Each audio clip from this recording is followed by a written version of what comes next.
नमस्कार। आहंग द्वारा चलाई जा रही सीरीज एक समय की बात है में मैं पूनम कुमारी आपके समक्ष कृष्णा सोपती जी की अति मार्मिक एवं सांप्रदायिक दंगों को व्यक्त करती कहानी मेरी माँ कहाँ को लेकर उपस्थित हुई हूँ। तो चलिए कहानी की ओर मुखातिब होते हैं। एक समय की बात है। एक दिन के बाद उसने चांद सितारे देखे हैं। अब तक वह कहाँ था? नीचे, नीचे, शायद बहुत नीचे, जहाँ की खाई इंसान के खून से भर गई थी, जहाँ उसके हाथ की सफाई बेशुमार गोलियों की बौछार कर रही थी। लेकिन वह नीचे न था। वह तो अपने नए वतन की आज़ादी के लिए लड़ रहा था। वतन के आगे कोई सवाल नहीं, अपना कोई ख्याल नहीं। तो 4 दिन से वह कहाँ था?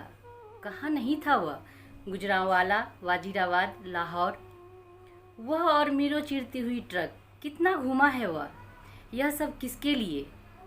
वतन के लिए, कौम के लिए और अपने लिए? नहीं, उसे अपने से इतनी मोहब्बत नहीं। क्या लंबी सड़क पर खड़े खड़े यूनुस खां दूर दूर गांव में आग की लपटें देख रहा है? चीखों की आवाज़ उसके लिए नई नहीं।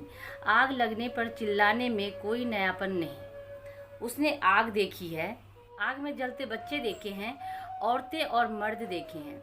रात भर जलकर सुबह खाक हो गए मोहल्लों में जले लोग देखे हैं। वह देखकर घबराता थोड़े ही है। घबराए क्यों? आज़ादी बिना खून के नहीं मिलती, क्रांति बिना खून के नहीं आती। और इसी क्रांति से तो उसका नन्हा सा मुल्क पैदा हुआ है। ठीक है, रात दिन सब एक हो गए, उसकी आंखें उनिंदी है, लेकिन उसे तो लाहौर पहुंचना है। बिल्कुल ठीक मौके पर एक भी काफिर जिंदा न रह पाए। इस हल्की हल्की सर्द रात में भी काफिर की बात सोचकर बलोच जवान की आंखें खून मारने लगी। अचानक जैसे टूटा हुआ क्रम फिर जुड़ गया है। ट्रक फिर चल पड़ी है तेज रफ्तार से। सड़क के किनारे किनारे मौत की गोदी में सिमटे हुए गांव, लहलहाते खेतों के आसपास लाशों की ढेर, कभी कभी दूर से आती हुई अल्लाह अकबर और हर हर महादेव की आवाजें। हाय हाय, पकड़ो पकड़ो, मारो मारो। यूनुस खां यह सब सुन रहा है, बिल्कुल चुपचाप। इससे कोई सरोकार नहीं उसे। वह तो देख रहा है अपनी आंखों से एक नई मुगलिया सल्तनत, शानदार, पहले से कहीं ज्यादा बुलंद। चांद नीचे उतरता जा रहा है। दूध सी चांदनी नीली पड़ गई है। शायद पृथ्वी का रक्त ऊपर विष बनकर फैल गया है। देखो, जरा ठहरो।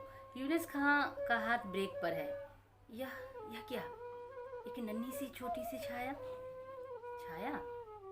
नहीं, रक्त से भीगी सलवार में मूर्छित पड़ी एक बच्ची। बलोच नीचे उतरता है। जख्मी है शायद, मगर वह रुका क्यों? लाशों के लिए कब रुका है वह? पर यह एक घायल लड़की, उससे क्या? उसने ढेरों के ढेर देखे हैं औरतों के, मगर नहीं, वह उसे जरूर उठा लेगा अगर बच सकी तो। वह ऐसा क्यों कर रहा है? यूनुस खां खुद नहीं समझ पा रहा, लेकिन अब इसे वह न छोड़ सकेगा। काफिर है तो क्या? बड़े बड़े मजबूत हाथों में बेहोश लड़की। यूनुस खां उसे एक सीट पर लिटाता है। बच्ची की आंखें बंद है। सिर के काले घने बाल शायद गीले हैं खून से और चेहरे पर, पीले चेहरे पर रक्त की छींटें। यूनुस खां की उंगलियां बच्ची के बालों में है और बालों का रक्त उसके हाथों में, शायद सहलाने के प्रयत्न में। पर नहीं, यूनुस खां इतना भावुक कभी नहीं था। इतना रहम, इतनी दया उसके हाथों में कहाँ से उतर आई है, वह खुद नहीं जानता। मूर्छित बच्ची ही क्या जानती है कि जिन हाथों ने उसके भाई को मारकर उस पर प्रहार किया था, उन्हीं के सहधर्मी हाथ उसे सहला रहे हैं। यूनुस खां के हाथों में बच्ची और उसकी हिंसक आंखें नहीं, उसकी आर्द्र आंखें देखती हैं।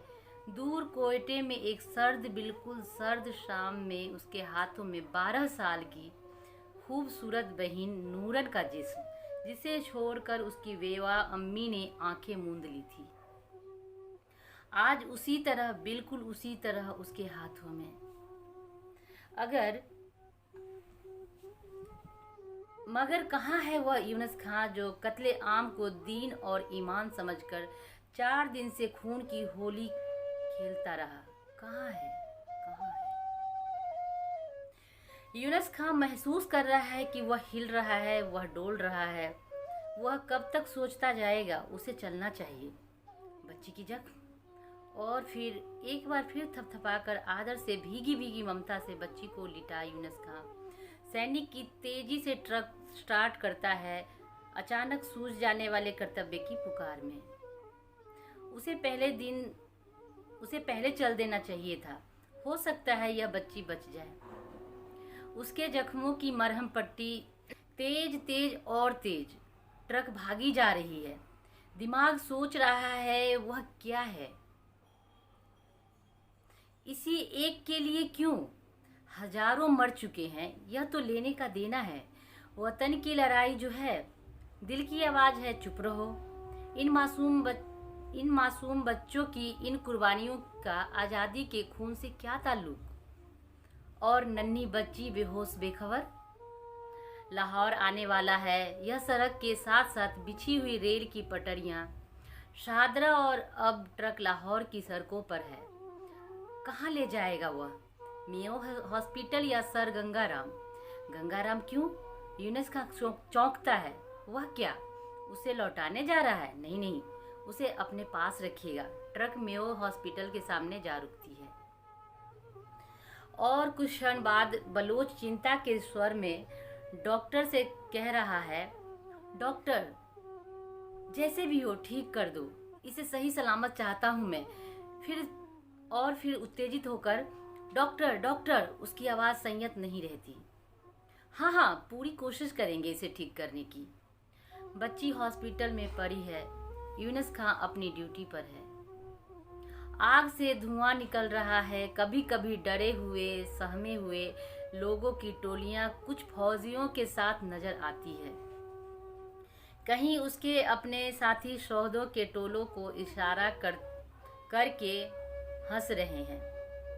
कहीं कूड़ा करकट की तरह आदमियों की लाशें पड़ी है।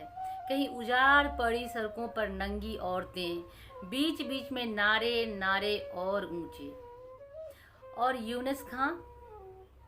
यूनुस खां जिसके हाथ कल तक खूब चल रहे थे, आज शिथिल है। शाम को लौटते हुए जल्दी जल्दी कदम बढ़ता है। वह अस्पताल नहीं, जैसे घर जा रहा है। एक अपरिचित बच्ची के लिए क्यों घबराहट है उसे? वह लड़की मुसलमान नहीं, हिंदू है, हिंदू। दरवाजे से पलंग तक जाना उसे दूर, बहुत दूर जाना लग रहा है। लंबे लंबे डग। लोहे के पलंग पर बच्ची लेटी है, सफेद पट्टियों से बंधा सिर। किसी भयानक दृष्टि की कल्पना से आंखें अब भी बंद है। सुंदर से भोले मुख पर डर की भयावनी छाया। यूनुस खां कैसे बुलाए, क्या कहे? नूरन नाम ओठों पर आके रुकता है। हाथ आगे बढ़ते हैं। छोटे से घायल सिर का स्पर्श जिस कोमलता से उसकी उंगलियां छू रही हैं, उतनी ही भारी आवाज उसके गले में रुक गई है। अचानक बच्ची हिलती है, आहत से स्वर में, जैसे बेहोशी में बड़बड़ाती है। कैंप आ गया, भागो भागो। कुछ नहीं, देखो, आंखें खोलो। आग आग, वह गोली, मिलिट्री। बच्ची उसे पास झुके देखती है और चीख मारती है। डॉक्टर, इसे अच्छा कर दो। डॉक्टर अनुभवी आंखों से देखकर कहता है, तुमसे डरती है, यह काफिर है, इसलिए। काफिर? यूनुस खां के कान झंझना रहे हैं। काफिर, क्यों बचाया जाए इसे? काफिर? कुछ नहीं, मैं इसे अपने पास रखूंगा। इसी तरह बीत गई वे खूनी रातें। यूनुस खां विचलित सा अपनी ड्यूटी पर और बच्ची हॉस्पिटल में। एक दिन बच्ची अच्छी होने को आई। यूनुस खां आज उसे ले जाएगा। ड्यूटी से लौटने के बाद वह उस वार्ड में आ खड़ा हुआ। यूनुस खां बच्ची का सिर सहलाता है। बच्ची कांप जाती है। उसे लगता है कि हाथ गला दबोच देंगे। बच्ची सहम कर पलकें मूंद लेती है, कुछ समझ नहीं पाती कहाँ है वह और यह बलोच, वह भयानक रात और उसका भाई। एक झटके के साथ उसे याद आता है कि भाई की गर्दन गरासे से दूर जा पड़ी थी। यूनुस खां देखता है और धीमे से कहता है, अच्छी हो ना, अब घर चलेंगे। बच्ची कांप कर सिर हिलाती है, नहीं नहीं, घर घर कहाँ है, मुझे तुम मार डालोगे। यूनुस खां देखना चाहता था नूरन, लेकिन यह नूरन नहीं, कोई अनजान है जो उसे देखते ही भय से सिकुड़ जाती है।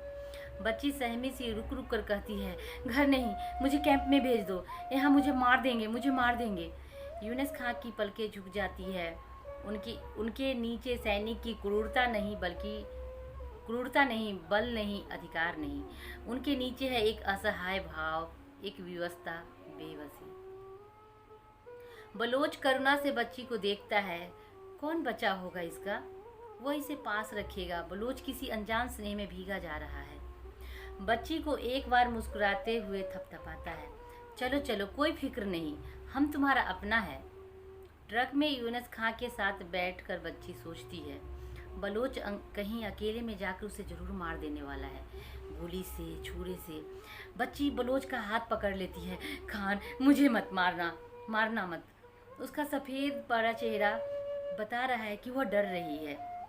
खान बच्ची के सिर पर हाथ रखे कहता है, नहीं नहीं, कोई डर नहीं, कोई डर नहीं, तुम हमारा सगा के माफिक है। एकाएक लड़की पहले खान का मुंह नोचने लगती है, फिर रो रो कर कहती है, मुझे कैंप में छोड़ दो मुझे। खान ने हमदर्दी से समझाया, सब्र करो, रो नहीं, तुम हमारा बच्चा बन के रहेगा हमारे पास। नहीं, लड़की खान की छाती पर मुट्ठियां मारने लगी, तुम मुसलमान हो, तुम मुसलमान। एकाएक लड़की नफरत से चीखने लगी, मेरी माँ कहाँ है, मेरे भाई कहाँ है, मेरी बहन कहाँ है।